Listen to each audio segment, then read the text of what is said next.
Buenos días, nos encontramos en la sesión 149 del Seminario Interinstitucional de Historia Económica, en el que vamos a discutir el avance en investigación de Enrique de la Rosa Ramos, que lleva por título Top Incomes in Mexico in the 20th Century, a Fierce Exploration, y nos acompañan María del Ángel Molina Armenta, de la Facultad de Economía de la UNAM, y Adrián Escamilla Trejo, del Programa Universitario de Estudios sobre Democracia, Justicia y Sociedad, también de la UNAM. En primer momento le voy a ceder la palabra a Enrique, y pues antes que nada quiero presentárselos. Enrique, además de ser una persona muy destacada, es egresado de una de las mejores universidades del país, de la Universidad de las Américas Puebla, y él es el licenciado en Economía por esta universidad y maestro en Economía por la Universidad de Tulane, donde es investigador asociado del Instituto Compromiso con la Equidad. Recientemente obtuvo el grado de doctor en Economía del Desarrollo e Historia Económica por el King's College London y es profesor asistente en la Escuela de Negocios de Queen Mary University.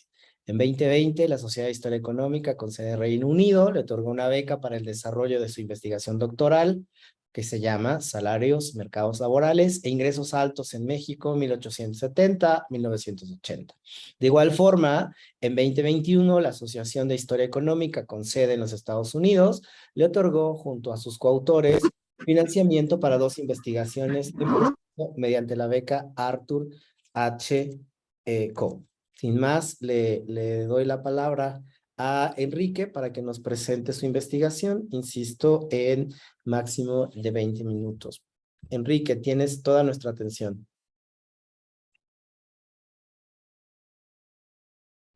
Muchas gracias, Carlos. Dame un segundo. Déjame compartir la pantalla.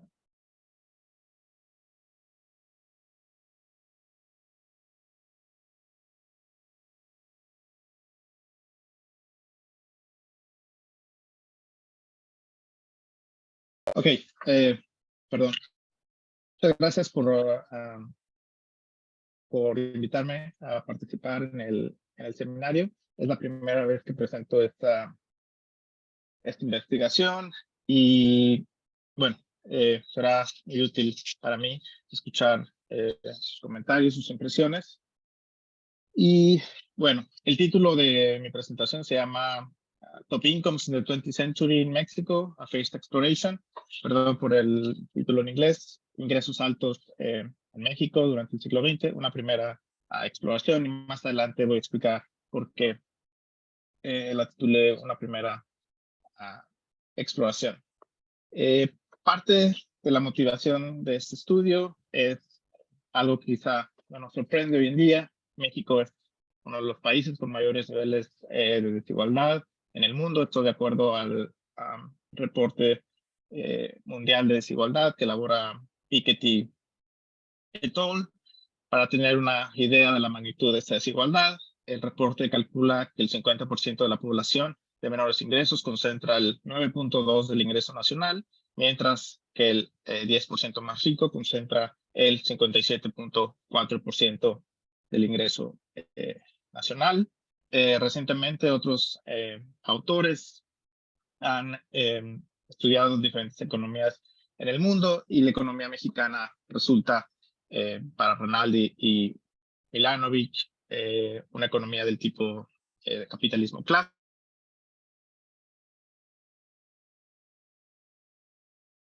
que significa que los ingresos laborales son ganados, digamos, por una proporción de la población que no es la misma que la que gana ingresos de capital. Entonces, estas, digamos, dos perceptores de ingresos no son los mismos, y adicional a esto, el capitalismo clásico sugiere que, además de esta característica, la desigualdad es alta. Cuando uno ve, hay diferentes esfuerzos que se han hecho por diferentes investigadores para tratar de calcular, de tener una idea sobre los niveles de desigualdad en México durante el siglo XX. Y en general, no importa el periodo analizado, si es el siglo XX, si es el siglo XXI o incluso en periodos anteriores, pero la conclusión es relativamente similar.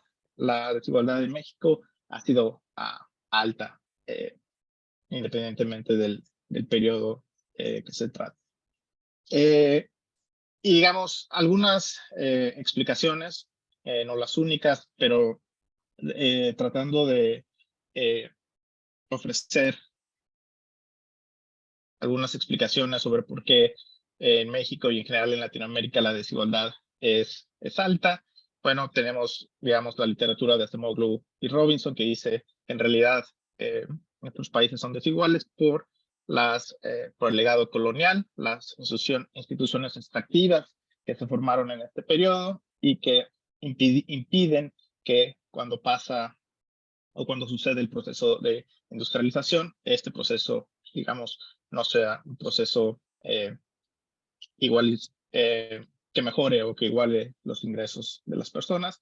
Y por otro lado está Williamson, que dice que en realidad el periodo colonial no importa y que es el siglo XX en realidad donde tenemos que enfocarnos si queremos entender por qué México es un país desigual.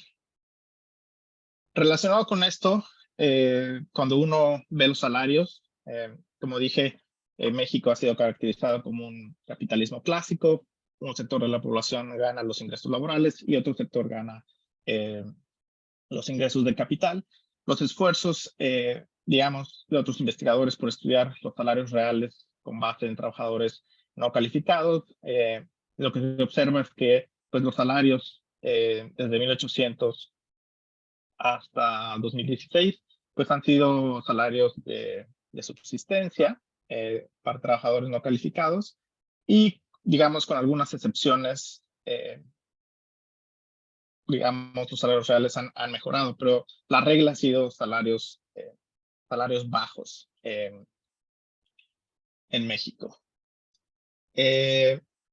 Relacionado con esto, hay algunos autores que en la mitad del siglo XX, como López Rosado y Nayola Vázquez, notaron que hay, ¿no?, una relación inversa entre el ingreso nacional per cápita y el movimiento de los salarios reales. Es decir, cuando los salarios declinan, ellos analizan salarios en 1900, la década de los 40, y lo que observan es que los salarios están cayendo, mientras que el ingreso nacional per cápita o el PIB per cápita incrementa.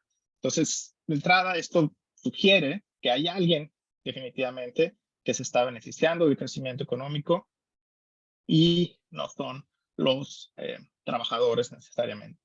Estos autores les parece que es difícil creer que hay una parte minoritaria de la población que reciba una magnitud considerable de los beneficios económicos y sospechan que al menos algunos trabajadores,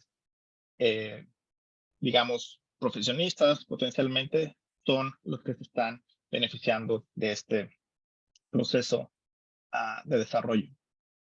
Yo en mi tesis traté de testear de alguna manera si esto es cierto, si es que algunos trabajadores muy calificados, como los doctores o los carpinteros, tienen salarios reales más altos que los trabajadores de la construcción, por ejemplo. Y lo que observo es que, en general, desde 1870 hasta 1980, los salarios reales a una especie de convergencia hacia niveles de subsistencia.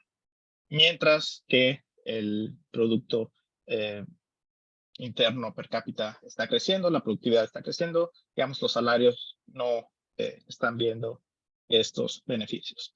Y esto lo muestro simplemente para recalcar el punto de que los beneficios del crecimiento económico están yendo hacia algún lugar y que no necesariamente son los trabajadores quienes se están beneficiando. Entonces, ¿qué es lo que hago en este estudio? Las preguntas de investigación. Bueno, primero trato de averiguar cuál es la concentración del ingreso del 1% más rico en el siglo XX. Adicional a eso, por limitaciones de los datos, en lugar de enfocarme, digamos, en el 1% más rico, simplemente me enfoco en cuál es el ingreso de la élite comercial en el siglo XX. Y finalmente, ¿qué nos puede decir los resultados sobre el proceso de desarrollo económico que tuvo México en el siglo XX. Otra pregunta es, ¿por qué no tenemos estudios en México sobre ingresos altos en el siglo XX? Y creo que hay tres razones principales. La primera es que para calcular los ingresos altos o la concentración del ingreso en la parte alta de la distribución del ingreso se requieren tabulados del impuesto sobre la renta. Se requiere también cálculos del Producto Interno Bruto que están disponibles para México, y también se necesita cálculos de la población económicamente activa. Esto es básicamente el método que sugiere Atkinson, Piketty, etcétera. Y no lo hemos podido hacer básicamente porque hay una dificultad, o ha habido una dificultad importante para encontrar estos tabulados del impuesto sobre la renta en el siglo XX. Y para el siglo XXI tenemos versiones públicas de estas declaraciones del impuesto, sin embargo son incompletas y apenas un número de investigadores tiene acceso, digamos, a las versiones completas, como el INEGI, Hacienda, tal vez, etc. Bien, como dije, un ingrediente, digamos, principal o importante para calcular los ingresos altos en México es tener acceso a estos tabulados del impuesto sobre la renta. Y aquí solo quiero mencionar un poco de historia, de contexto. El impuesto sobre la renta nace o se implementa en 1921, cuando es presidente Álvaro Obregón y Adolfo de la Huerta es secretario de Hacienda. Y cuando se introduce este impuesto sobre la renta, únicamente se quería hacer, digamos, de manera transitoria, pagadero en una sola vez, y se grababa los ingresos de comercio, industria, ganadería, profesionistas, asalariados, e ingresos provenientes de la imposición de capitales en valores a rédito y de participaciones o dividendos de las empresas. La motivación del gobierno de Álvaro Obregón era recaudar dinero con el único objetivo de destinarse a la adquisición de barcos para la marina mercante y obras que habilitaran los puertos. También se crean juntas calificadoras regionales, que son básicamente oficinas como son hoy las oficinas del SAT, donde en diferentes puntos de la República, que van a estar recaudando este impuesto. Y en 1924, Alberto Pani, también con Álvaro Obregón, establece, digamos, o formaliza esta ley del impuesto sobre la renta, pero ya con un carácter permanente y con algunas mejoras. Solo para tener una idea de la magnitud de lo que se recauda de 1939 a 1956.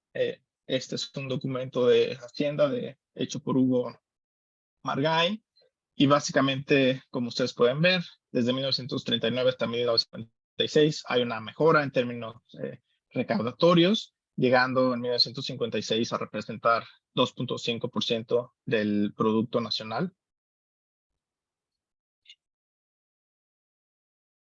Ok, ahora voy a dedicar, digamos, una parte considerable a tratar de explicar los datos. Lo que yo hice fue digitalizar tabulaciones del impuesto sobre la renta en diferentes años: 1927, 28, 30, 31, 43, 44, 63 y 70.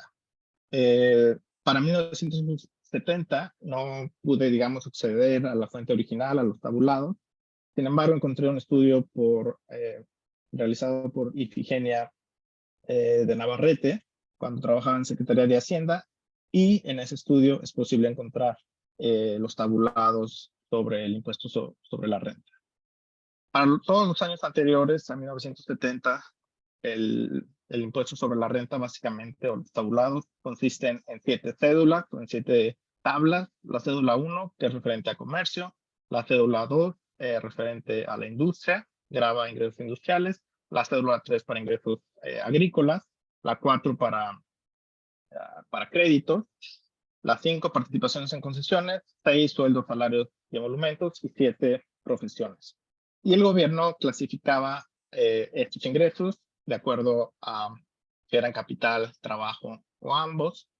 Y aquí, por ejemplo, pueden ver que de la cédula 1 a la 3, el gobierno mete comercio, industria, agricultura como grabando ingreso de capital y trabajo. Los créditos son capital, los sueldos son trabajo y las provisiones son trabajo. ¿Cómo se ven? Por ejemplo, esto es como una perspectiva muy global del impuesto sobre la renta en 1927, y aquí lo que pueden ver es cómo la Secretaría de Hacienda catalogaba estas cédulas. Ellos le llaman resumen ideológico, el trabajo, capital y trabajo, capital y las concesiones y regalías, y la cédula a la que pertenece cada uno. Otro ejemplo, simplemente para tener una idea de cómo se ven los datos o en qué consisten. Esto también es 1927, y esta es la cédula de los impuestos que se pagaron por ingresos comerciales, y lo que tenemos básicamente es, en términos de la estructura, es lo que, digamos, Piketty sugiere, ¿no? Tenemos que tener tablas que nos relacionen el número de causantes que están pagando el impuesto sobre la renta y los ingresos globales de este grupo de causantes.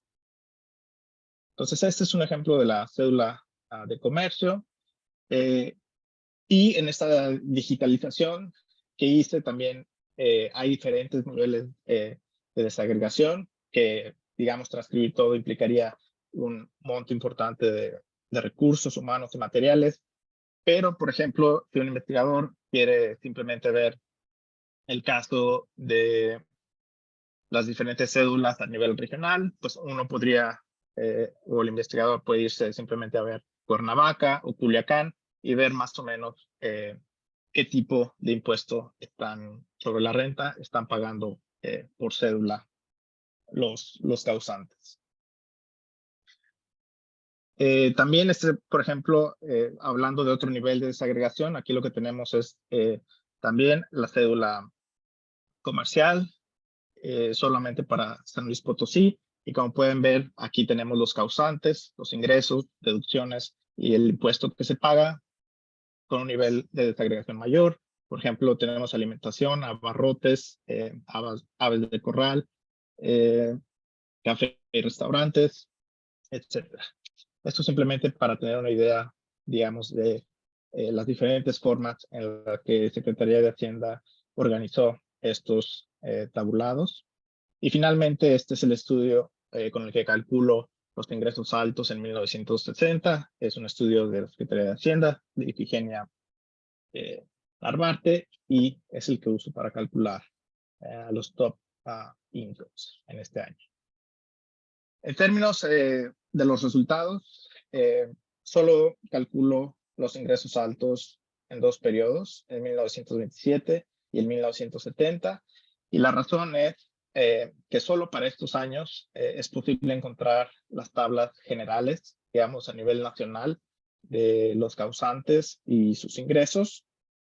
Para los demás periodos que fueron digitalizados, también es posible reconstruir, digamos, los agregados nacionales a partir de datos más desagregados, pero de nuevo requiere un monto importante de tiempo.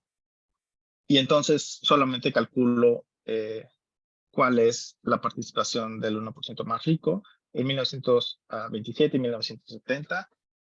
Los puntos azules representan básicamente la participación del 1% más rico en México.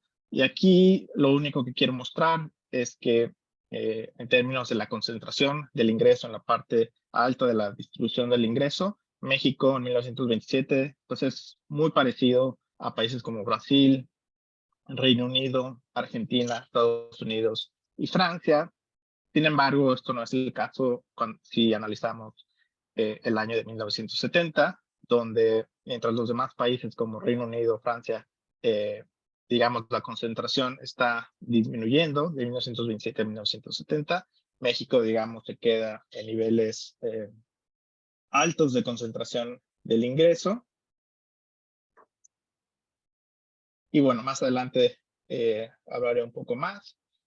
En esta gráfica lo que hago es simplemente unir mis cálculos para 1927, 1970, es la misma gráfica, pero conecto digamos, mis resultados con los resultados del World Inequality Lab, conducido por Piketty. Y bueno, aquí se puede ver, digamos, hay que tener cuidado, son diferentes metodologías, diferentes datos, pero digamos, es lo mejor que se puede hacer. Y digamos, también se observa una potencial caída que podría existir del 70 al 80, similar a lo que pasa en Brasil, pero en general la caída no es, digamos, tan grande como la que pasa en otros países después de la después de la Primera Guerra Mundial, y después tenemos una explosión, digamos, en el aumento de la concentración del ingreso a partir del siglo XXI.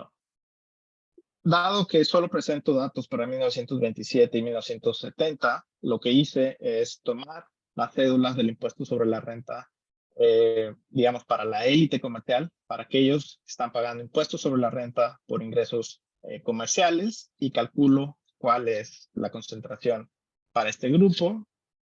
Y básicamente lo que encuentro es esto. En la primera columna está el año, el número de causantes. En la segunda columna, el porcentaje de la población que representa este número de causantes.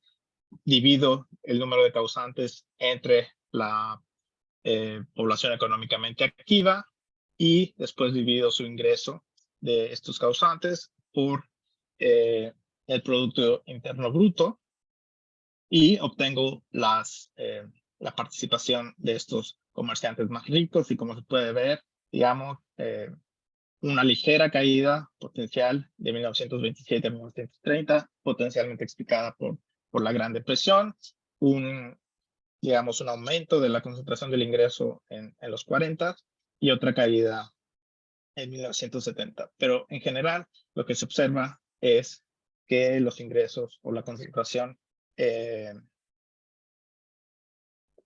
la población con mayores ingresos, pues permanece relativamente inalterada en este siglo XX.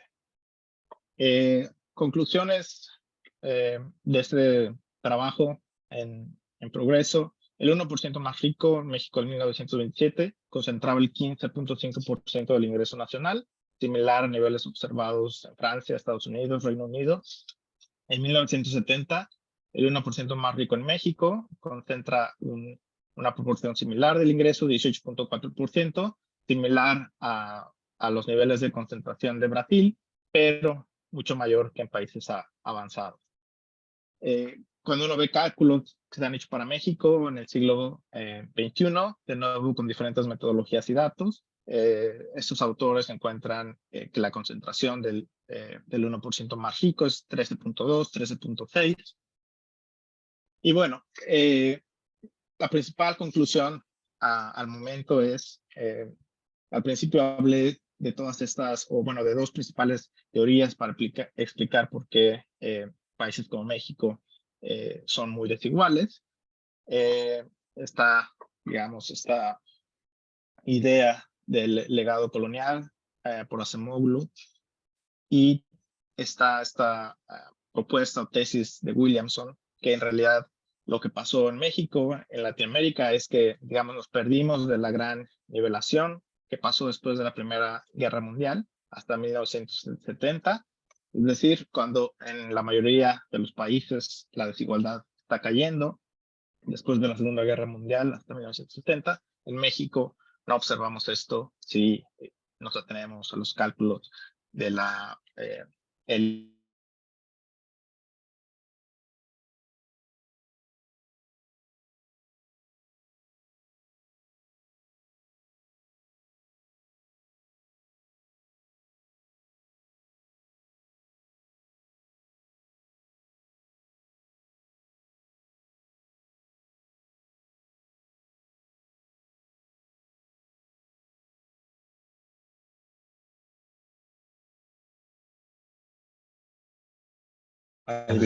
Ya, ya regresó. Hola, Mónica. Mientras. Se cortó, ¿verdad? Ya Sí. estamos de nuevo, ya estamos de nuevo. No te preocupes, aquí sostuvimos el changarro. Aquí estamos, aquí estamos. No se escuchó, Carlos, lo que terminó de hablar Enrique, Ah, ya, pero perdón, si sí. quieres comienzo, pues, o sea, no.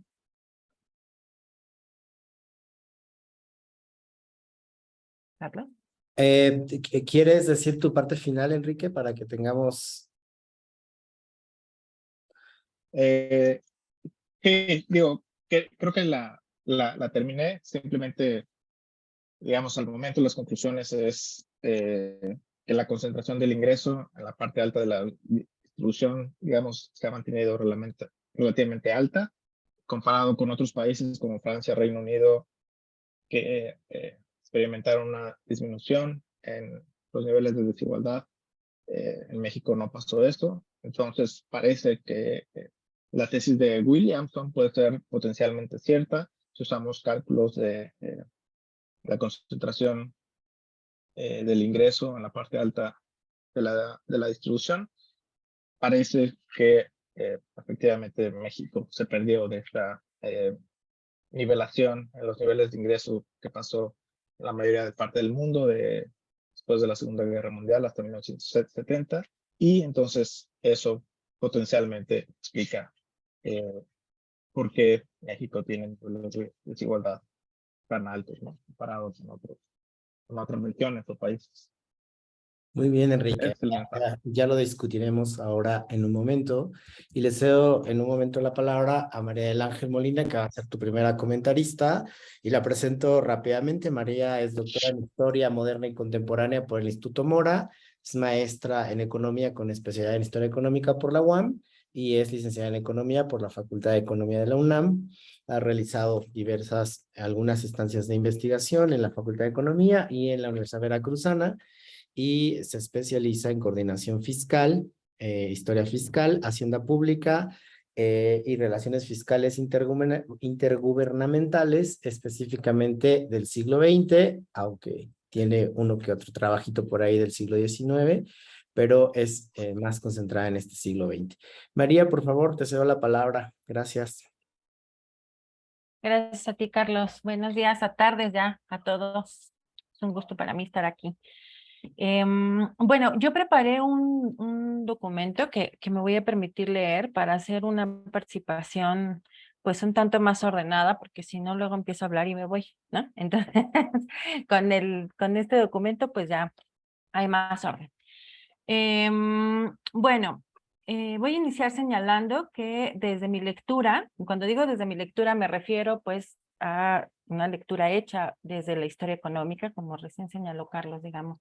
Pues sí, soy, digamos, economista e historiadora, pero bueno, evidentemente toda mi agenda de investigación la he desarrollado en esta disciplina, ¿no? Entonces también esta lectura la hice asumiendo que estamos que en un seminario, digamos, de historia económica, y que la interlocución, digamos, es con estos colegas.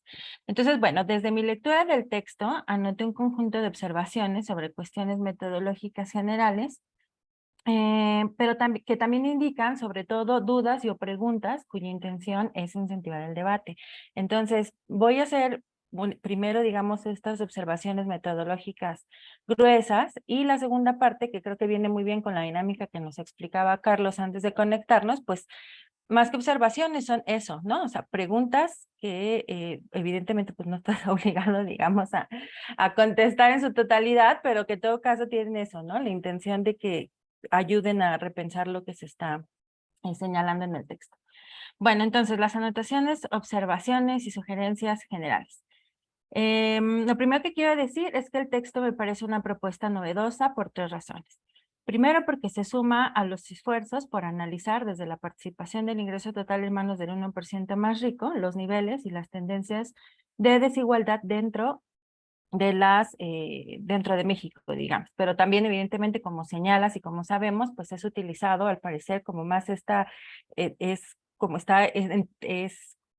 como más común cada vez más, ¿no? Que se hagan este tipo de estudios desde este 1%. Entonces, bueno, segundo, porque incorpora una variable tributaria, en particular el ICR, para realizar dicha estimación. Y tercero, porque se enfoca en México, país donde el porcentaje del ingreso nacional que concentran los más ricos ha sido desconocido durante el siglo XX, como bien apunta el autor.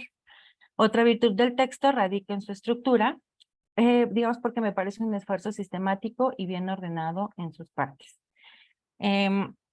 2. A pesar de las preguntas, o sea, ya digamos yéndonos como un poquito más, una lectura un poquito más juiciosa, digamos por apartados, quiero hacer una observación sobre pues, el planteamiento del problema. Entonces ubiqué, digamos, ahí 3 preguntas que presentas, digamos, en la introducción, que me parecen claras, pero que sí me parece todavía que es necesario que se haga un esfuerzo por cobijarlas desde el problema de la desigualdad, perdón, cobijarlas en una discusión específica.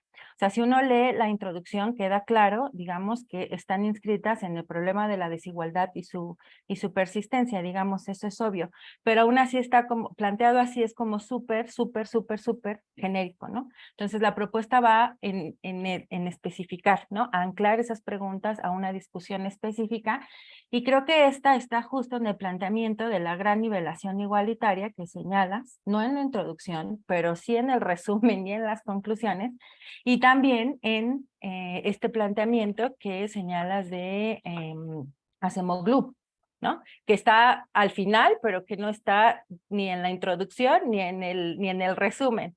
Entonces, bueno, yo creo que es oportuno en ese sentido recoger esa discusión particular, ¿no? Y anclar ahí, digamos, las preguntas, porque de ese modo, pues ya hay un diálogo, estas preguntas ya adquieren este cobijo historiográfico y además tienen, digamos, un referente, pues con quien dialogar, creo yo. Entonces, creo que no deberían de estar así como desperdigadas, sino tomarlas y colocarlas en la introducción y aterrizar todavía más, digamos, esa discusión de la desigualdad, ¿no? Y la concentración. Entonces, bueno, yo creo que de esta forma el texto adquiriría un hilo argumentativo que potenciaría el análisis de la estimación que realizas. Y entonces ya no sería la estimación en sí misma, ¿no? Y todo lo que nos vas platicando a lo largo del documento, sino que tiene además pues una intencionalidad de diálogo, como recién comenté. Bueno, 3. La incorporación de la élite mercantil es una cuestión que debe de reflexionarse aún más, porque solo está presente en el resumen, o sea, si nos dices, también se estiman las cuestiones de la élite, digamos, se considera la élite mercantil, y en las conclusiones, evidentemente también lo mostrabas en una de las diapositivas, digamos, en la estimación, pero a lo largo del texto, Enrique, tengo la sensación, a reserva de lo que digan, digamos, los demás colegas, que se desdibujan, ¿no? O sea, no forman parte, digamos, como del hilo, o sea, como que no están presentes en el desarrollo de todo el documento, y son importantes, ¿no? Porque justo incluso, o sea, en esta tabla que ponías en una diapositiva ya casi por terminar, pues es donde haces el cálculo principal, ¿no? Con las que haces el cálculo principal.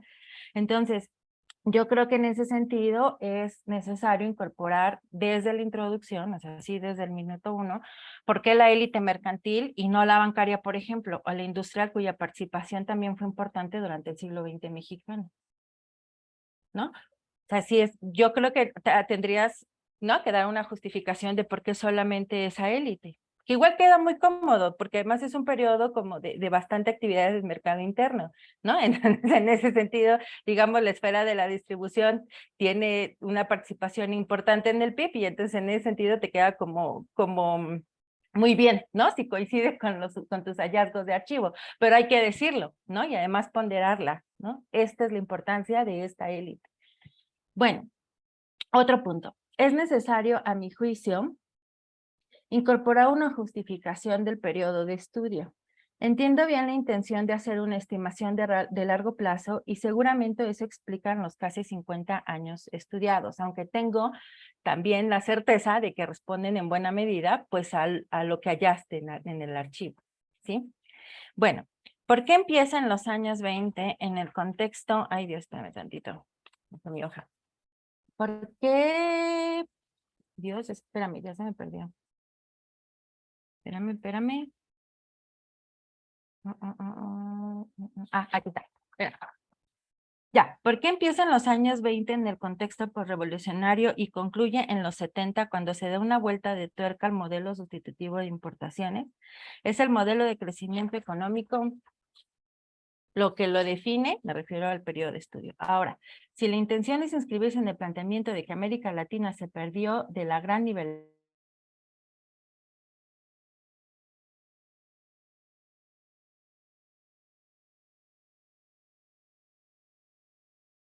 Que se detuvo, ¿verdad, María del Ángel?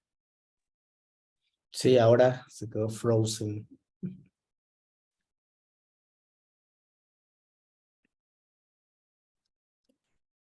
Hoy la tecnología no sirve. Yo creo que le voy a avisar, a lo mejor sigue hablando. Tendrá que ver con la aprobación de la nueva ley de ciencia y tecnología. Bueno, a ver, le avisamos. Y ya les escribí un mensaje.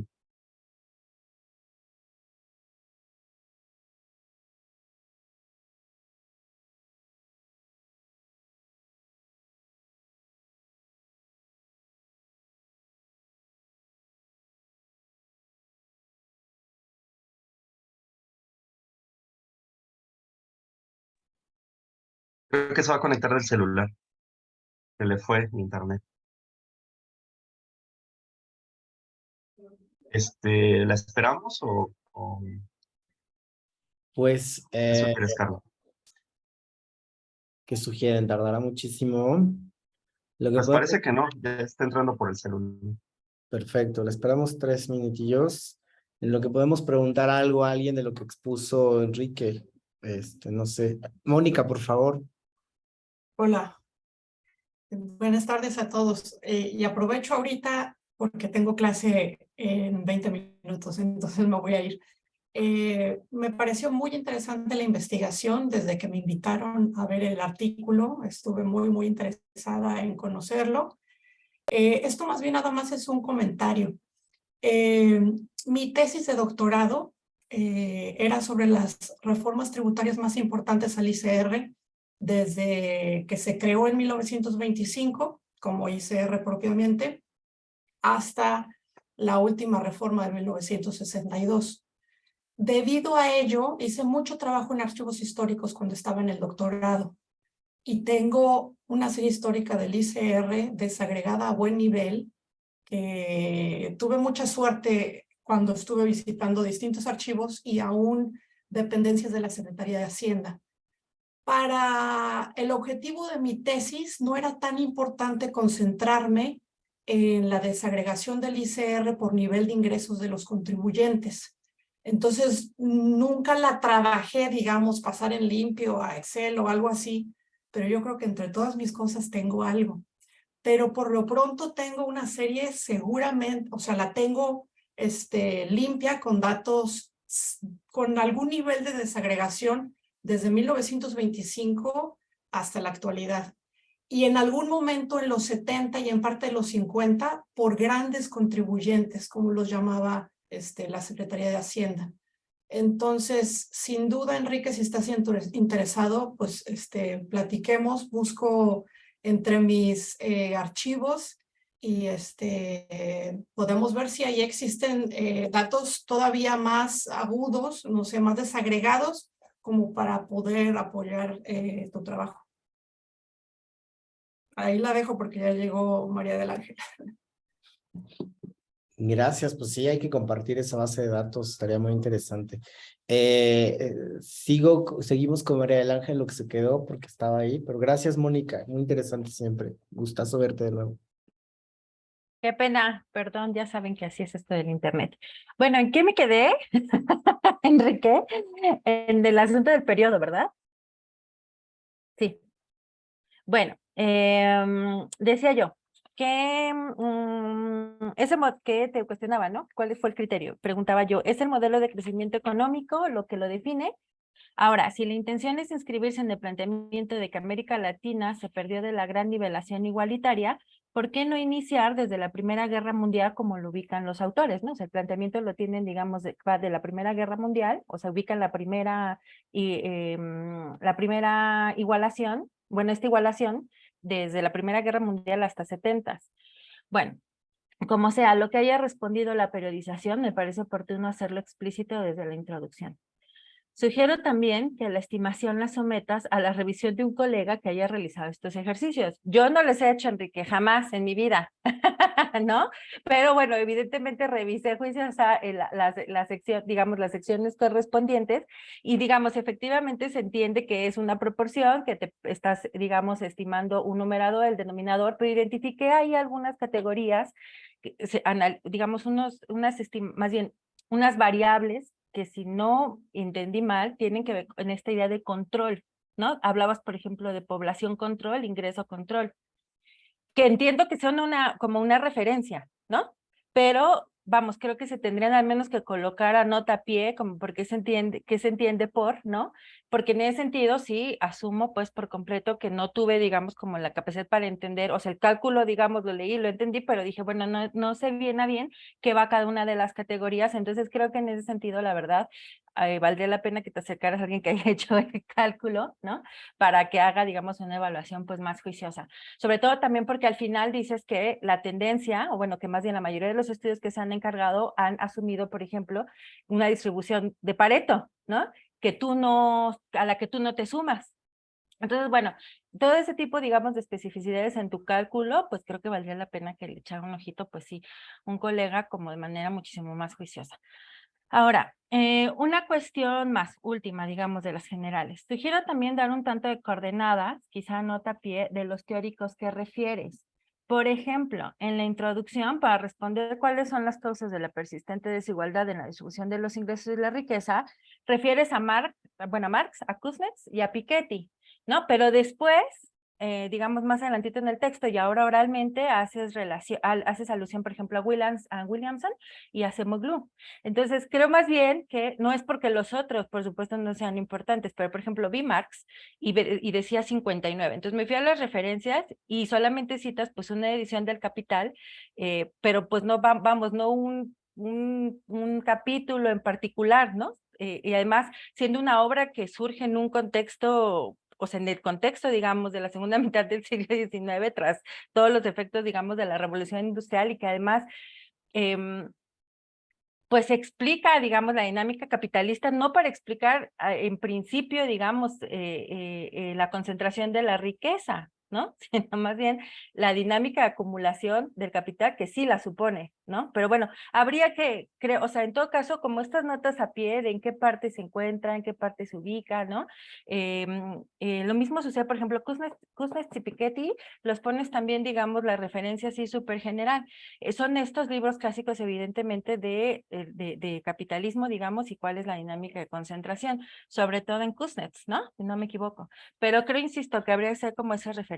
Y creo que también habría que hacerlo en cuando haces los supuestos, por ejemplo, a la hora de la estimación, haces alusión a un autor cuyo nombre no recuerdo, pero que ahora lo mencionaste incluso en la exposición, sobre esto de que se clasifica a México como un capitalismo clásico, etcétera, ¿no? Entonces, cuando haces, por ejemplo, los supuestos que voy a mencionar más adelantito, también haces alusión a otros autores. Entonces, creo que una nota a pie con esas coordenadas teóricas ayudaría mucho, porque de pronto sentí como que me atrevo a hacer esta afirmación, pero la tengo que cobijar a fuerza con un teórico para que digan que no soy el único, ¿no?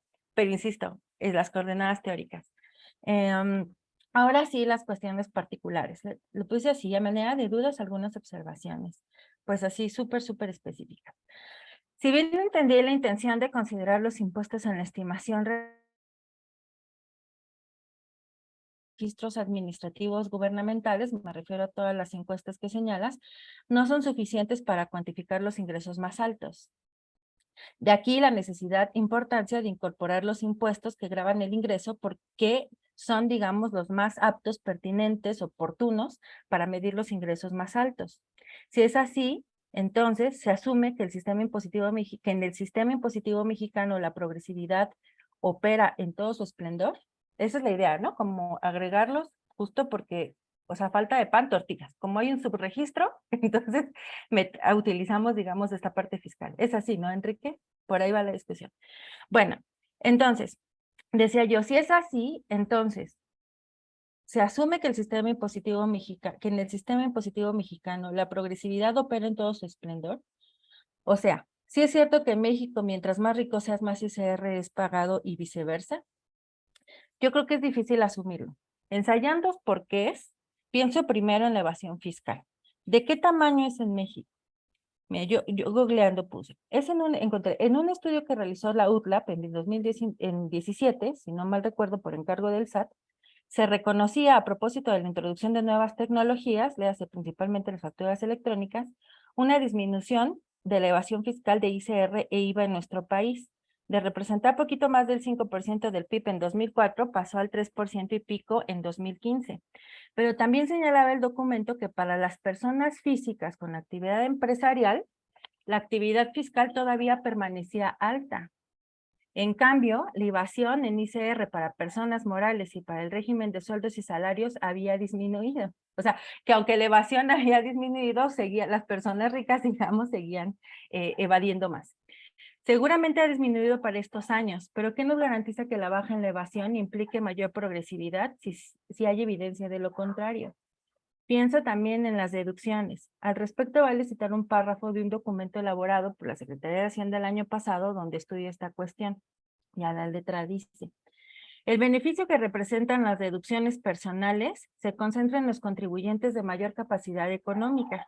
De acuerdo con las estadísticas de las declaraciones anuales de personas físicas para el ejercicio fiscal 2019, los contribuyentes ubicados en el decil 10, o sea, los más ricos, concentraron 80.1% del total de deducciones personales, mientras que aquellos del primer decil, los de menor ingreso, representan 0.1 del monto total deducido. Varias razones explican esta cuestión, pero lo que denota en todo caso es que los gastos deducibles se concentran en las personas de mayor ingreso. Otra pregunta se me viene a la mente. ¿Qué pasa en un país cuyas finanzas públicas tienen un importantísimo soporte en el IVA? Un impuesto que recae sobre el consumo, por definición regresivo, ¿no contrarresta de algún modo la progresividad del ICR? ¿Quién sabe? Yo creo que sí, habría que ver. Bueno, todos estos señalamientos pretenden subrayar la importancia de matizar la idea de que la incorporación de impuestos para la estimación de la concentración de la riqueza también supone sesgos que a mi juicio deben de considerarse o al menos advertirse, apuntarse. Ahora, la idea de matizar la progresividad, de tomarla con pinzas, si se me permite el término, adquiere más importancia si consideramos el importante componente político de los impuestos y del fenómeno fiscal en general. Aquí y en China los impuestos son arreglos, tensiones, acuerdos definidos en función de los diversos contextos económicos, sociales, culturales, etc. En México el ICR, por supuesto, no es la excepción. Por ejemplo, entre 70 y 73, en un contexto de premura financiera, muchas de las reformas que se impulsaron en la legislación del ICIM, que fue sustituido añitos después por el IVA, respondieron justo al cerco político que la federación tuvo para modificar, para modificar las tasas del ICR. Y así se pueden identificar muchos momentos en el devenir del ICR en México. Sé perfecto que la intención de este avance de investigación no es una problematización.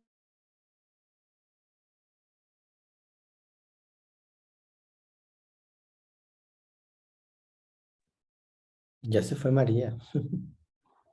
De nuevo.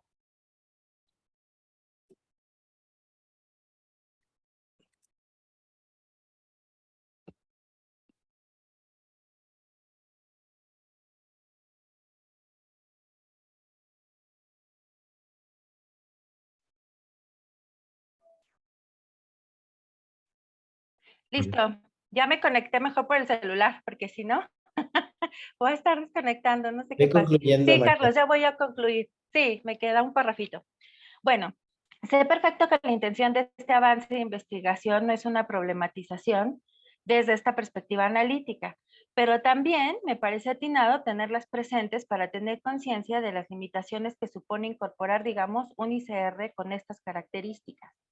Otra cuestión muy particular que me llama la atención es el tratamiento que se hace de la estructura cedular y global del ICR que han estado vigentes en nuestro país. Al respecto, y aunque se advierte que esta puede ser una fuente subyacente de error en tu estimación, se asume que los contribuyentes de todas las cédulas son independientes. Este supuesto, si bien está justificado, debe repensarse a mi juicio seriamente. En una investigación relativamente reciente de Luisa Boites y Mónica Hunda, que no sé si todavía ande por aquí, se estudia el esfuerzo fallido de 61 por modificar el ICR. En su ensayo, los autores nos cuentan esta historia desde una perspectiva política que deja claro que el fracaso tuvo mucho que ver con la imposibilidad de sustituir el esquema cedular por el esquema global. Lo que nos muestran en este sentido es que justo el carácter cedular, como lo advertía Kaldor en la evaluación, digamos, que hizo en aquellos años, restaba progresividad al sistema tributario porque algunos ingresos de capital podían quedar exentos de pago si se registraba bajo otras cédulas. Asumir que los contribuyentes de las cédulas son independientes no es desconocer que alguna parte del ingreso de los más ricos no es grabado. Bueno, todas estas preguntas en realidad son, pues eso, reflexiones que me surgen a propósito de la lectura y sobre todo esta preocupación de, bueno, ¿y cómo incorporar entonces todos estos elementos, Enrique? Igual sé que no se pueden, digamos, considerar en su conjunto, pero al menos sí advertirlos, ¿no? Este es el ICR que está vigente en México con todas estas problemáticas detrás. Entonces, bueno, por lo demás, la verdad es que no tengo más que felicitarte, me parece un avance extraordinario y súper interesante porque, bueno, al menos a mí no me había tocado revisar o leer un documento de esta naturaleza. Eso es todo. Muchas felicidades, Enrique. Gracias, María. Muy interesantes aportaciones. Ahora vamos al segundo comentarista, Enrique Ramos, para que vayas preparando tu respuesta a lo que nos dicen. Entonces, el segundo comentarista que nos hizo el favor de aceptar fue Adrián Escamilla Trejo, a quien puedes ver aquí, que él es doctor en Economía por la UNAM, investigador titular de tiempo completo del Programa Universitario de Estudios sobre Democracia, Justicia y Sociedad de la UNAM. Es adscrito al área de Historia Económica y Desarrollo, miembro del Sistema Nacional de Investigadores, y sus líneas de investigación son la economía, desigualdad y democracia, procesos políticos y desarrollo en general. Así que esperamos también que estos comentarios te sirvan de mucho. Adrián, tienes el tiempo en tus manos, 15 minutos, por favor, y eres libre, por favor.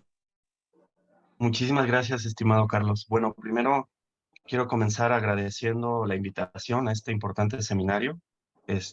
Muchas gracias, doctor Carlos Becerril, por la consideración, por esta atenta invitación y por siempre estar atento a tanto a los comentaristas como al lector para facilitarnos esta participación.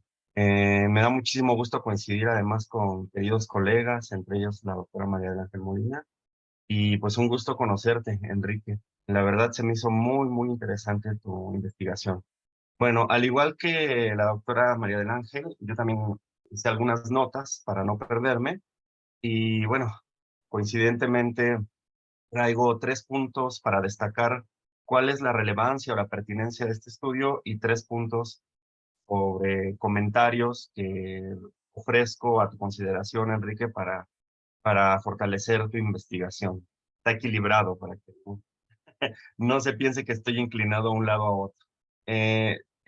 Antes de arrancar ya propiamente con estas observaciones, quisiera confirmar el asunto porque yo sospecho que este trabajo, pues, en realidad es una investigación que arranca. No la leí en términos como de un artículo, de un capítulo o de algo ya terminado, sino lo leí como eso, como una primera aproximación. En algunas partes lo leí más como notas de trabajo, más como algo desarrollado. Entonces, si es así, en ese sentido, pues mis comentarios serán únicamente para dialogar sobre esto que imagino que estás fortaleciendo. Eh, Respecto a lo primero, lo que a mí me parece la pertinencia, los aportes de este estudio, pues quiero reconocerte que estés planteando una discusión y una aportación metodológica en un terreno donde hay bastante oscuridad y especulación, lo que en sí mismo pues ya hace muy pertinente esta propuesta, más ahora en los últimos años, sobre todo después de la pandemia, cuando el tema de los ultra ricos, de los impuestos a la riqueza, se ha puesto una necesidad tan urgente.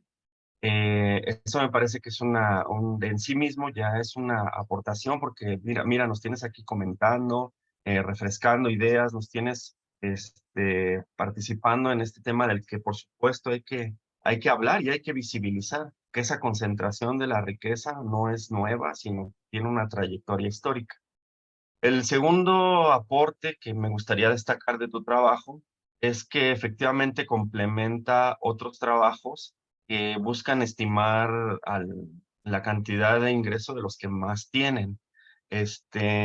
Aquí, sin embargo, no vi citados directamente, por ejemplo, el trabajo de Ifigenia. Yo sé que lo presentaste ahorita y tiene una mención en el trabajo, pero no lo vi, no te vi directamente dialogando con este trabajo que yo no conocía, que se me hace muy interesante el que mostraste en un momento, porque imagino que para establecer el nivel de evasión que dice la autora, pues tuvo que pasar por una discusión sobre la riqueza. Entonces tampoco he visitado el trabajo de Rafael Izquierdo, Tello, hace rato estaba aquí Mónica Hunda, Luisa Boitz, ya lo comentó María del Ángel, que son autores que han hecho desde sus diferentes trincheras esfuerzos también para estimar o para discutir esta parte de la concentración de la riqueza. A mí me parece, sin embargo, que lo que tú estás aportando es algo que complementa estos esfuerzos y es importante destacar. Otra pertinencia del estudio, pues, es la incorporación de nuevas fuentes al debate. Yo me quedé con mucho antojo de saber cómo es que ya se digitalizaron esos archivos, se pusieron a disposición. La verdad, como que en la pandemia yo me perdí en muchas cosas y veo que es a partir del 2019, ¿no? Cuando se hicieron, bueno, tal vez se leí mal, pero creo que sí, hasta a partir del 2019. No sé si comenzaste a rastrear estas series o es que se pusieron a disposición, aunque creo que no están completas por lo que entiendo, pero su incorporación al debate ya me parece muy, muy sugerente, pues efectivamente por la información que contienen sobre los ingresos. Entonces, traes aquí una propuesta para discutir bastante sabrosa, con la cual pues yo creo que todos nos fortalecemos y eso te lo agradezco mucho. Como comentarios al estudio, te decía que también tengo 3 observaciones. No me queda claro, la verdad, con quién estás dialogando, con qué episteme, con qué interpretación histórica, en qué debate estás inscrito.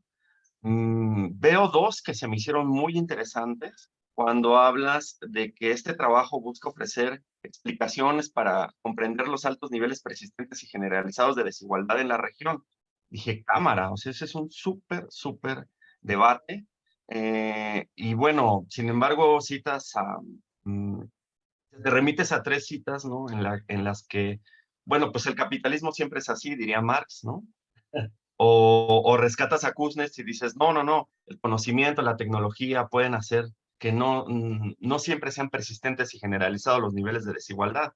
Y luego nos traes a Piketty, que es igual un tanto pesimista, a mi juicio, pese a sus propuestas muy importantes que hace, pero que nos dice, pues, es algo con lo que siempre vamos a batallar. Pero creo que esa discusión está enmarcada por un diálogo muy fructífero de historiadores económicos que van, claro, desde las explicaciones institucionales, postmarxistas, etcétera, pero que además se han refrescado mucho por la evidencia empírica de las últimas décadas. Entonces ahí dije, bueno, creo que por aquí no va la discusión. Y luego abres otro diálogo bien interesante cuando dices, este estudio confirma una característica del desarrollo económico de México, que es su alta concentración del ingreso. O sea, no es de la colonia, no es de la independencia, es el continuum de nuestra historia, se puede explicar por esta concentración del ingreso. Uf, cámara, esta está buenísima también, esta discusión.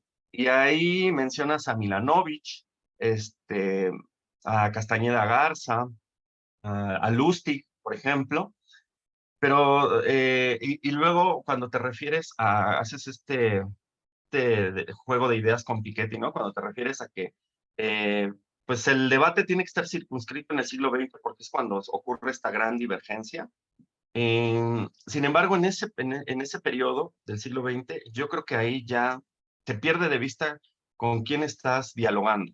Hay muchas explicaciones en el caso de México de por qué se da este rezago. E incluso, y esto es algo que voy a referir en mi tercer comentario, pero adelante un poco, yo creo que el siglo XX visto así como una generalidad, es creo que es un camino metodológico que nos lleva a más problemas que respuestas, porque hay que matizar que no es lo mismo el siglo XX en su fracción de los años 30 que el siglo XX en su fracción de los años 40, el periodo del desarrollo estabilizador, que los años 70 a los 80, es decir, en esas 3 décadas, perdón, esos 3 bloques de tiempo, el país se desarrolla bajo diferentes niveles de contradicciones. Me parece, incluso la relación con el exterior tiene sus matices, ¿no? Bueno, de esto más adelante voy a desarrollarlo, pero quiero terminar este comentario diciendo que pues tampoco se entiende muy bien con quién estás dialogando porque no los mencionas respecto a estas razones o causas por las cuales hay en el caso de México hay una continuidad en la concentración del ingreso a diferencia de otras naciones. ¿Por qué se da se pierde México en este camino? No sabemos con quién estás dialogando, qué estás refutando, ¿no? En ese sentido, bueno, pues parece que el estudio en este momento de tu investigación se está concentrando únicamente en la aportación que nos hacen estas nuevas fuentes para repensar la concentración del ingreso.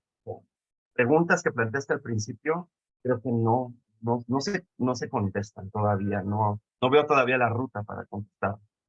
Sí, en ese sentido voy a mi segundo comentario, pues yo creo que habría que establecer muy bien los límites de las fuentes. Y me parece que eso no se desarrolla, al menos hasta donde yo entendí. Ya la doctora María del Ángel ya hizo un comentario que yo ya tenía anotado. Ya no lo voy a repetir, solamente me refiero a cuando ella menciona pues esto del impuesto celular, que efectivamente es algo que criticó Caldor, ¿no? Criticó la propia Ifigenia cuando hace sus comentarios a a la posible reforma que se planteó en los años 60, que terminó en la descafeinada del 61, como dicen los autores, que es, realmente el impuesto celular puede que esté escondiendo más que diciéndonos información, puede que esté eh, sub, em, subestimando los ingresos de muchos importantes connotados industriales, comerciales, etcétera, ¿no? Entonces yo sí extrañé como una crítica más fuerte de tus fuentes y la que haces, sinceramente a mí me preocupó más que me tranquilizó. Dices, asumo que los contribuyentes de todos los tabuladores son independientes. Dije, órale, eso es fuertísimo, ¿no? Porque entonces nos estás diciendo o sea, ya estás desmembrando a la clase capitalista, a los ricos, los estás desmembrando y los estás objetivando en diferentes niveles. ¿Por qué haces esto? Y tu explicación es la siguiente. Dices, 2 argumentos hacen razonable esta suposición. Primero, estoy citando, México es uno de los países donde su sistema económico ha sido descrito como capitalismo clásico.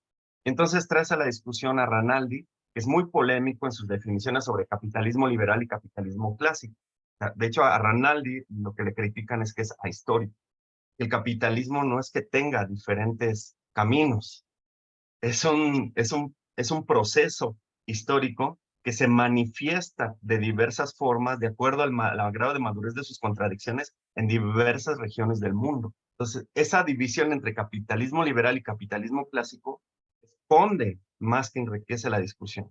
Después dices, bueno, voy a recuperar a Milanovich con la medida de concentración del factor de ingresos y para llegar a la conclusión de que pues México es un país con un coeficiente muy alto y esto se puede deber, mencionas 2 sucesos, 1927, 1940, y llegas a la conclusión de que en estos años se iniciaba en México el llamado proceso de despegue. Bueno, ¿quién llama así al desarrollo económico hoy día? Pues lo hacía Kuznets, lo hacía estos que hablaban del big push, ¿no? Pero para decir verdad, es una literatura que está muy criticada porque el proceso de desarrollo no es lineal, no es continuo y no está como esperando que se articulen los elementos para impulsarlo. Eso es algo que Kirchmann en los debates de los años 60 y 70 criticaba muy fuerte y decía, el despunte del desarrollo no se da mediante un despegue, sino se da con una intención clara de los estados para articular de una manera esos recursos que están, no es que no existan en los países, sino que están dispersos, ocultos o más utilizados. Bueno, ni ir tan lejos como Hershenkron u otros que hablan más bien de que no hay, el desarrollo del capitalismo no es ni siquiera lineal ni discontinuo, sino es a grandes saltos. Entonces, a mí me parece que la respuesta que tú das a la limitación de tus fuentes te lleva por un tobogán de debates teórico-históricos de los que sí sugiero como entrarle un poco más. Finalmente, el tercer comentario que quería hacer es recuperando lo que decía al principio acerca de que pues este estudio confirma o no las características del desarrollo económico, que es su alta concentración del ingreso. Insisto, a mí me parece que necesitamos hacer matices. Mira, por ejemplo, te digo que te agradezco mucho el texto porque me hiciste ir a mis libros a recordar varias cosas, ¿no? Entonces hay un librito de Tello que se llama Sobre la desigualdad en México, que él recupera estimaciones de Hernández Laos, que por cierto tampoco lo he visitado, y otros trabajos de Ifigenia Martínez de Navarrete. Entonces muestra Tello en sus series de tiempo que la distribución del ingreso, claro, él habla del 10% más rico. Una gran aportación de tu estudio es que te vas al top, es decir, al 1%, ¿no? Sin embargo, en este 10% de los más ricos, ello va mostrando cómo efectivamente la concentración del ingreso pasa en 1950 de 36.7% a 48.3% en 1968. Confirma la tesis de que durante estos años del llamado glorioso milagro mexicano, en realidad hubo una concentración del ingreso. Eso es algo, es algo muy interesante, con lo cual podemos dialogar hoy incluso con nuestro presidente, que yo quiero muchísimo, pero le gusta ensalzar esos años. Habría que recordarle que no fueron tan brillantes como uno esperaba, ¿no? Y miren que lo aprecio mucho, pero bueno, pues todos tenemos. Sin embargo, siguiendo con la lectura de Tello, él muestra que a partir de 1968, este mismo 10%, hacia 1984, reduce su participación en el ingreso a 38%, de 48.3% a 38.1%. Entonces, algo pasó en los años 70, al menos ese 10%, igual estaría interesante dialogar con Tello y decirle, sí, tal vez el 10% en general vio disminuida su participación en el ingreso, pero el 1% de ese 10% no, lo cual nos hablaría de una disparidad súper rica, súper como para ir perfilando la ultraélite en México.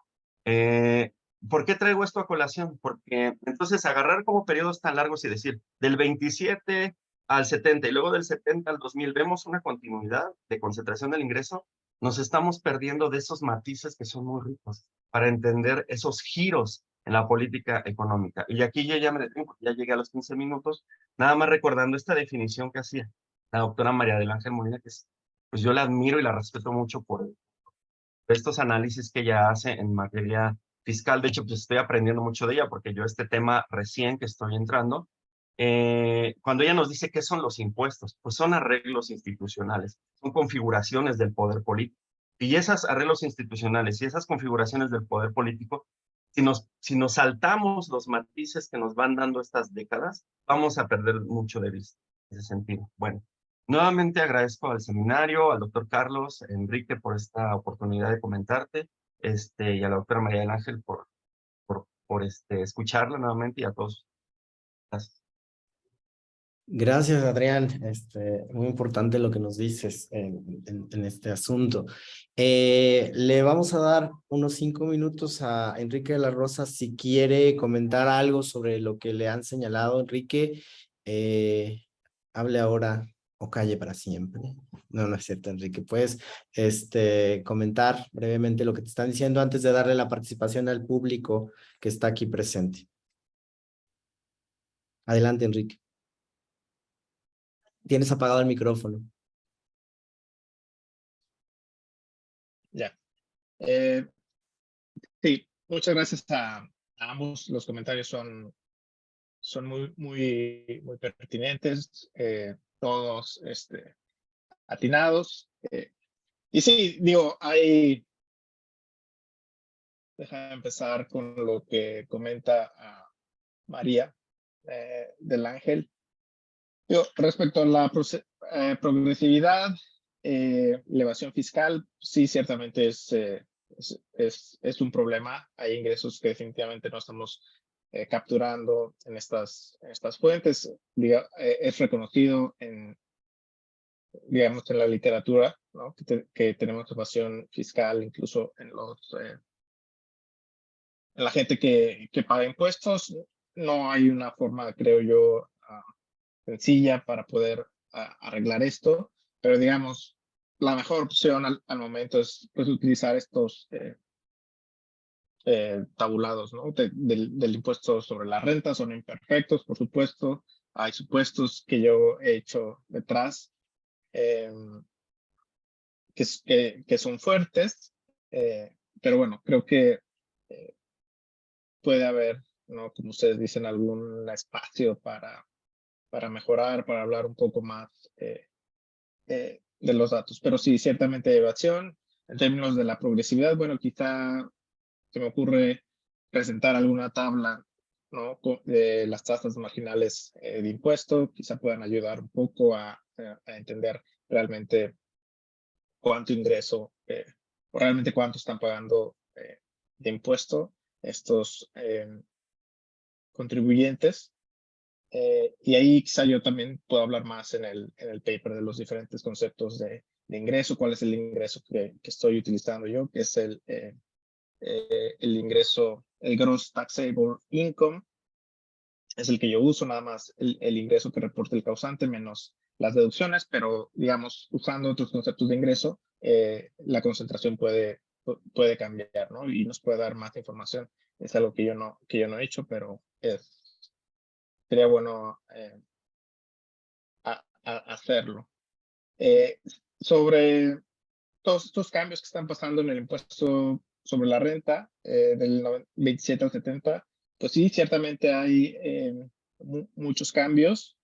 Es una de las razones por las que yo no he agregado más puntos en el tiempo, porque no he estudiado a fondo la parte legal como para poder homologar, ¿no? estos puntos en el tiempo y poder hacer una reconstrucción de las series que más o menos diga o nos diga la misma información. Y bueno, sí, sobre el impuesto cedular, no es lo ideal. El supuesto que yo hago de decir, pues sí, los contribuyentes son independientes entre la cédula, y eso me permite hacer, digamos, una distribución marginal, pues es un supuesto muy, muy fuerte. Pero bueno, dado que no hay forma o no hay solución a eso, pues me atreví a hacer ese supuesto. Cuando calculo la concentración de los comerciantes, trato un poco de decir, bueno, alejémonos un poco de ese supuesto, enfoquémonos en un grupo en particular y veamos qué es lo que pasa. Pero sí, pueden ser los comerciantes, podrían ser los industriales. Yo tomé a los comerciantes porque esos, digamos, los datos más comparables, los que puedo observar en los diferentes años. Pero bueno, sí, en otras cédulas puede estar pasando algo totalmente diferente. Respecto a la literatura con otros trabajos en México, pues sí, estoy de acuerdo que hace falta ahí agregar más temas, ¿no? De Ifigenia, Altimir, Izquierdo. Totalmente de acuerdo. Creo que de momento está Urquidi. demasiado Urquidi. Sí, hay muchos. Digamos, es un capítulo de la tesis y en algún otro punto hablo, pero sí, digamos, para una versión ya más que pueda salir al público, pues sí, sin duda es algo muy, muy valioso y muy importante. Sobre la digitalización de esta fuente, sí, yo digitalicé esto 2018-2019. No son públicas, o sea, yo las digitalicé individualmente. Y bueno, me parece en general que estas cédulas,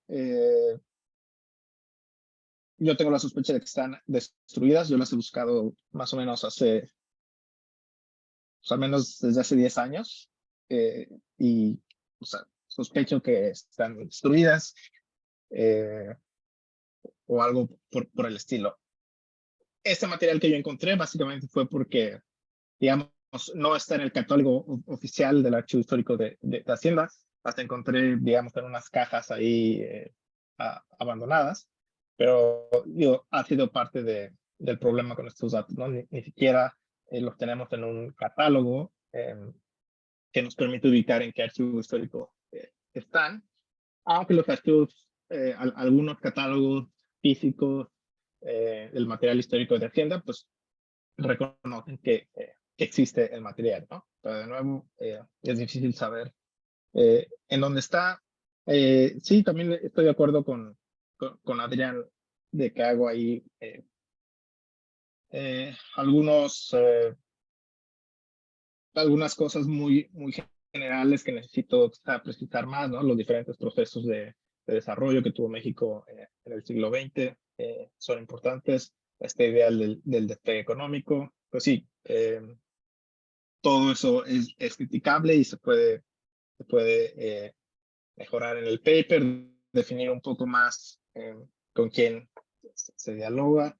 Estoy de acuerdo. Digo, de momento, más que no estoy tratando demasiado de establecer mecanismos por los cuales está la concentración es alta. De momento estoy tratando de ser más descriptivo y un poco provocar un poco más el debate. Pero sí, todos los puntos por ahí de Adrián y de María del Ángel, totalmente pertinentes, están ya anotados por acá y ojalá en alguna versión más completa les pueda compartir otra versión. Así es que muchas gracias. Muy bien, Enrique. O sea, entre economistas se hablan ustedes. Muy bien. El siguiente paso tenemos a personas en el público. Alfonso estaba levantando la mano desde hace rato, pero estábamos en esta discusión. Entonces les voy a dar paso para que le hagan preguntas principalmente a Enrique, y después si alguno de los comentaristas quisiera ahondar, también tenemos un pedazo de tiempo. Pero Alfonso, te doy la palabra, por favor. Sí, muchas gracias, Carlos. Disculpen, levantaba la mano porque como María se caía, pues digo así, a lo mejor puedo entrar, pero está bien. Muchas gracias, estuvo súper interesante, Enrique. Me gustó mucho el escuchar la investigación y espero poder leer el documento. Para mí, bueno, iba a comentarte algunas cosas, pero ya salieron, que es el tema de la importancia de la evasión, el tema de las cédulas, que complica todo bastante, ¿no? Que en última instancia lo que está haciendo es, desde mi punto de vista, que lo que tú puedas estimar es una cota inferior de la desigualdad real, ¿no? Pero yo creo que esto afecta a todos los... Claro, uno de los intereses de tu trabajo, evidentemente, es el de la comparación internacional, y yo creo que esto afecta a la mayor parte de países para los cuales están produciendo esas estimaciones, ¿no? Para mí la otra parte que tiene muchísimo interés es el tema de la dinámica. Y yo creo que aquí es donde tienes más trabajo y más potencial para decir cosas interesantes. Y en ese sentido, claro, tienes ahora solamente algunas observaciones aisladas que te pueden representar, que realmente te limitan mucho a la hora de hablar de esta dinámica, porque están alejadas entre sí con distancias diferentes y correspondiendo a periodos también complicados, ¿no? En la parte donde analizas las élites comerciales, por ejemplo, tienes la observación para el año 43. El año 43 es muy complicado en medio de la guerra mundial, con una inflación muy alta que hace que se hundan los salarios reales. Por otro lado, muchas oportunidades de beneficios comerciales, ¿no? En el contexto de la guerra, beneficios extraordinarios. Entonces, es un año complicado. Yo creo que dado que las fuentes tampoco te van a permitir a lo mejor el construir una serie anual continua, creo que intentaría aprovechar al máximo todas esas otras fuentes de estimaciones parciales o que reflejan otros componentes de la desigualdad, ¿no? Y yo creo que por ahí tienes una gran posibilidad de decir cosas interesantes al completar con estas otras aproximaciones a la desigualdad con la tuya, ¿no? Yo no conozco mucho la literatura que se ha mencionado, pero por ejemplo hay un trabajo de Frank Emma que quizá conozcas sobre el wage share, el labor income shares, la participación de los ingresos salariales en el ingreso total, que es una serie continua para todo el siglo XX. Y allí un poco, yo creo que es bastante compatible con lo que tú mencionas. Y la gracia de esta serie, sobre todo, es que permite aproximarse a las coyunturas y a los ciclos, ¿no? Y yo creo que podrías combinarla. Desde mi punto de vista, lo que nos estás diciendo tú, lo que nos está diciendo Frank Emma y otros autores, evidentemente, es que realmente, en términos de niveles, no hay grandes discrepancias o México no destaca en el contexto internacional hasta, podríamos decir, los años 70 y 80, que se empiezan a producir esas subidas tan fuertes que en uno de tus gráficos aparecían, ¿no? Pero incluso esa idea de que México no llega a participar en la gran nivelación de las décadas centrales del 20, yo también la analizaría despacio. Porque si bien evidentemente no tiene un proceso de reducción de la desigualdad tan fuerte como encontramos en Europa o en Estados Unidos, yo creo que, por ejemplo, los datos de Frank Emma se observa cierto aumento en la participación de los trabajadores en el ingreso nacional, ¿no?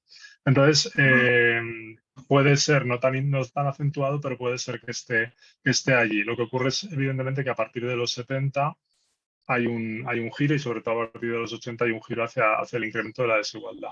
Y este último giro además es interesante porque se produce en un marco en que Latinoamérica en su conjunto está viendo cómo se reduce la desigualdad, ¿no? En algunos, sobre todo en los años 90 o primeros años del siglo XX. Entonces yo creo que esa parte sí que ahí sí que México parece como si se separara un poquito de la norma internacional. En todo caso, es un comentario muy general porque los otros comentarios más específicos se los hicieron ya. Es un comentario muy general sobre esa importancia de completar tu trabajo con otras visiones de otros aspectos de la desigualdad y entrarle un poco al ciclo en la medida, claro, que te lo permitan los datos que entiendan los problemas que tienen. Gracias. Gracias, Alfonso. Vamos a darle la voz a otra persona para que vayas recogiendo los comentarios y les respondas, digamos, en un bloque. Vamos a darle la palabra a don Gustavo del Ángel. Por favor, don Gustavo.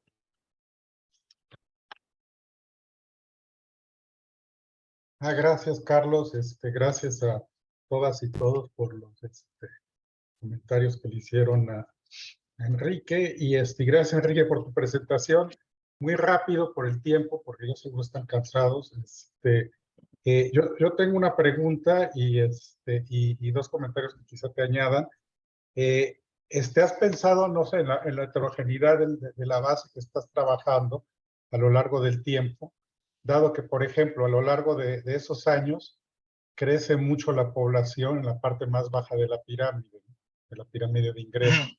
Entonces, claramente, pues eso posiblemente esté afectando a algún resultado, aunque claramente, pues, como te dijo Alfonso, pues lo que estás también estimando en el top income es, aunque sea una subestimación, es bastante claro que eso ocurre en casi todos los países que puedan, o sea, que al momento de usar una metodología de ingresos, ¿no? Entonces, bueno, básicamente es bueno, ¿qué ocurre cuando tienes un proceso de expansión poblacional muy grande precisamente en esa base de la pirámide de ingresos?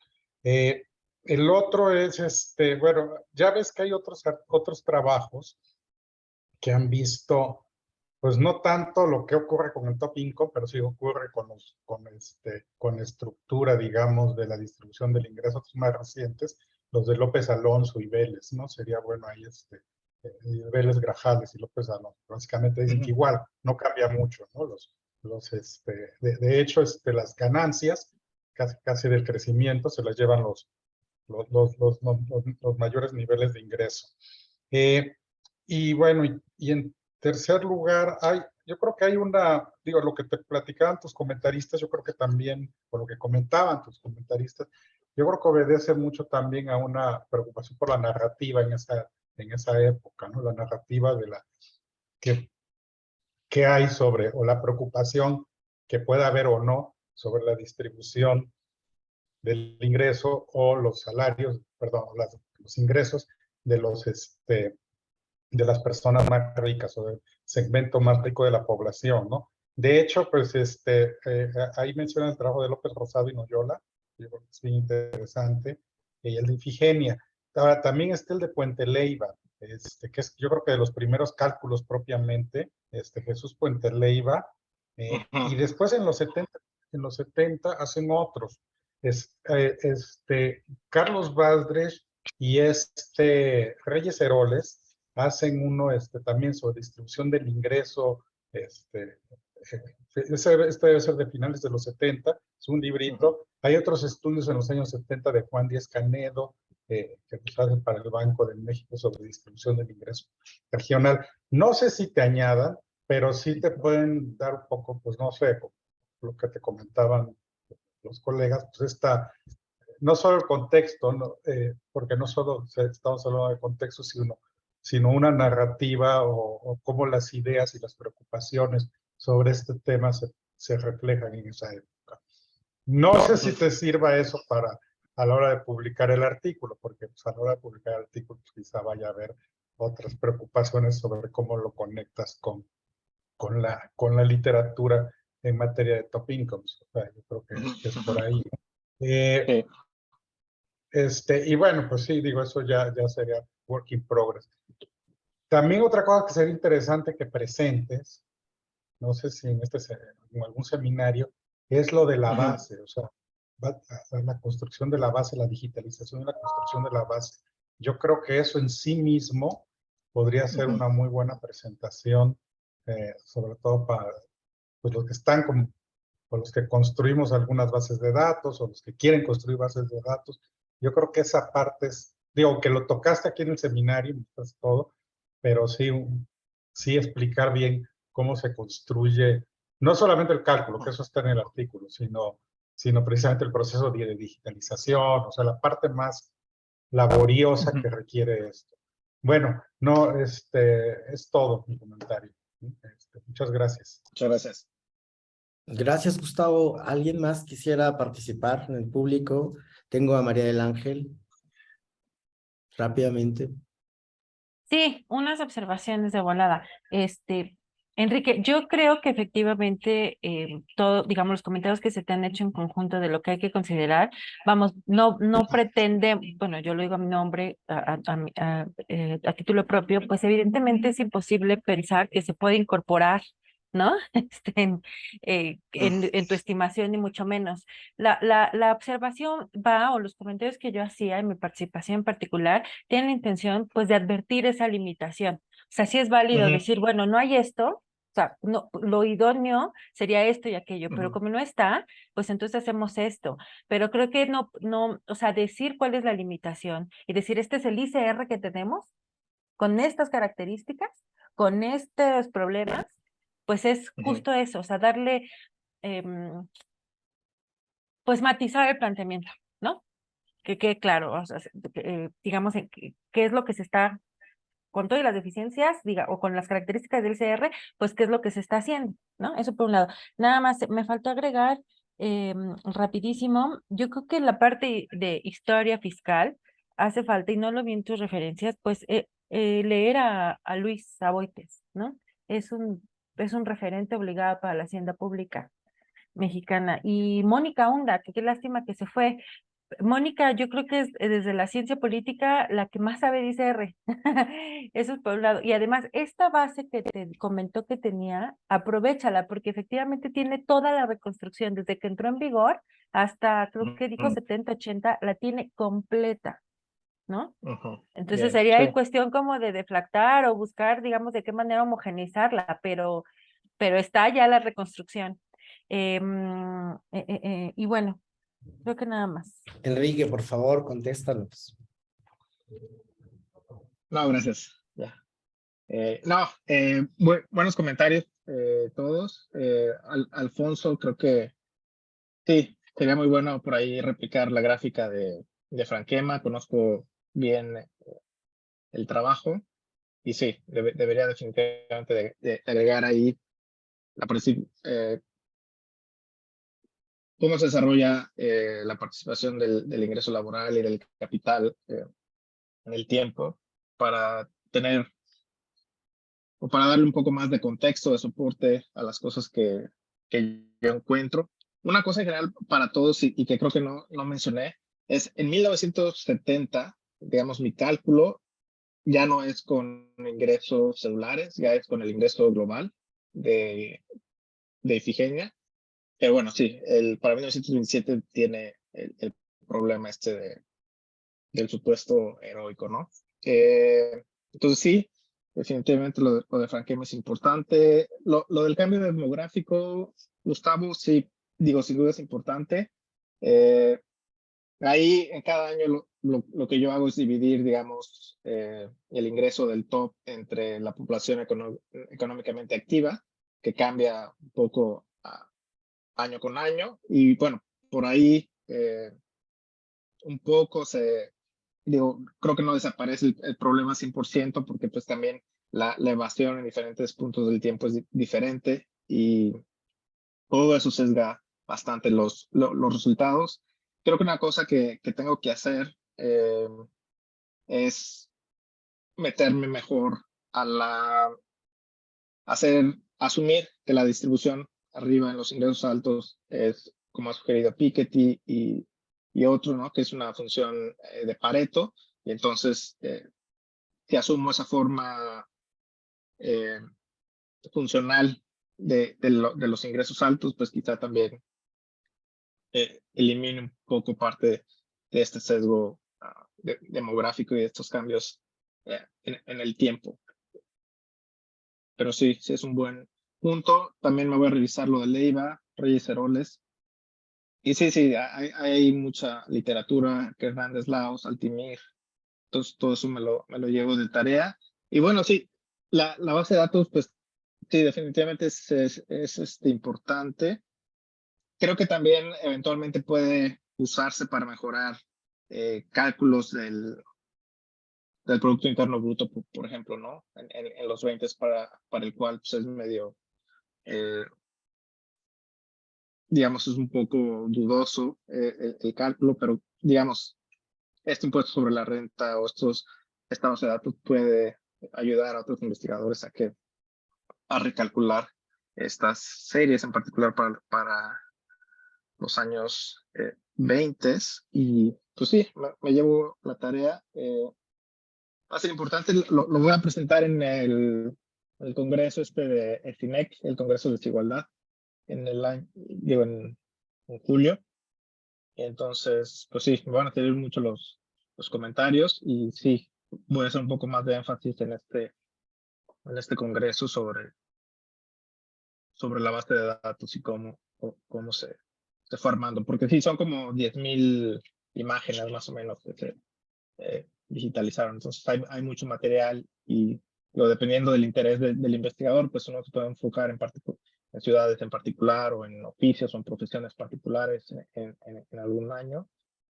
Entonces sí, digo, eventualmente creo que también se puede meter esta base de datos a estas revistas académicas, ¿no? Que publican bases de datos, historical methods, etc.